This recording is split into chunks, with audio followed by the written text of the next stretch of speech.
Part of my work as a marriage and healthy relationship advocate is really trying to get clients to understand how important protecting their marriage is. And one of the new things that you have to be aware of and protect your marriage against is microcheating. Now, microcheating are the small actions couples do every day to each other that basically don't qualify as a physical or emotional type of affair. So they're these little integral things, but just because they're small and just because you think they're insignificant doesn't mean they are. In fact, what happens is, since these are repeated so much more frequently, and people feel them so deeply because they are the little things, they're the little actions, and many times partners will say that means they're the most honest actions, they have more of an impact. So I'm going to run through a list of what's considered as microcheating. Now, personally or professionally, I think some of these things would qualify as emotional cheating, because I see a real change in a person where they're already aligning with someone else, maybe in their mind, but they're not considered that way according to the newest research that we're talking about. So I'm going to go through the list and then you read it and see what you think.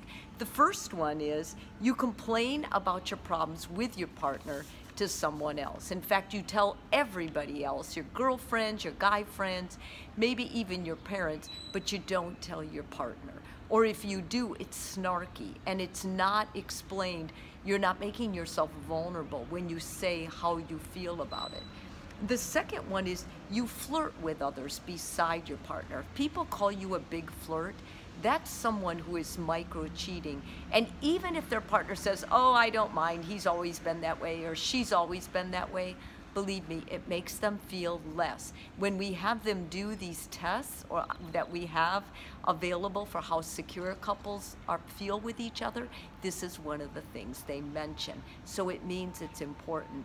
Thirdly, you hide money from your partner. Now, I personally think that this is more than micro-cheating. It shows me that you either lack trust in the marriage or there's something more significant going on. If I saw or experienced that in my own marriage, I would for sure talk to a therapist about that. Fourthly, you dress nicer for other people than you do your partner. You're trying to impress others more than you're trying to impress your partner. Once in a while, that's okay. You might go to a party or something and your partner says, I love you, I don't care what you wear.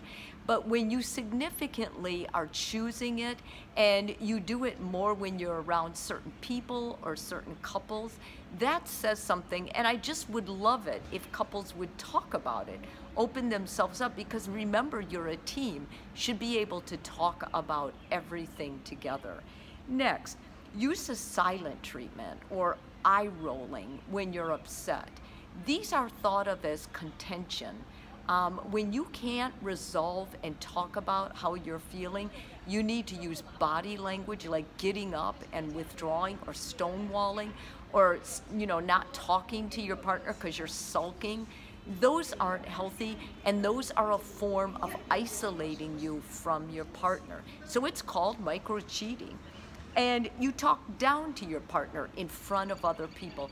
This, to me, is the most vital one, because I've seen what this looks like at parties, and I've also watched their partner's eyes, and the eyes say it all. They may not tell you face to face, but believe me, they're feeling it. And lastly, you're dishonest about your true feelings. You try to cover things up, or it's no big deal, or forget about it.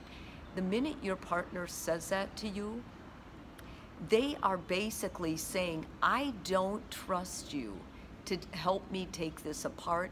I don't feel safe with you to help me disclose what I'm feeling, or I don't trust myself. I'm afraid if I opened up, I may tell you too much, and I may find that there's an emptiness in our marriage that needs drastic help. If you start seeing these, you guys, it's really a good idea to talk to your partner and see a therapist. A therapist is basically going to help guide you. They're a third party. They're not going to take sides. They're going to take the marriage side, which is the side you need to take in order to save it.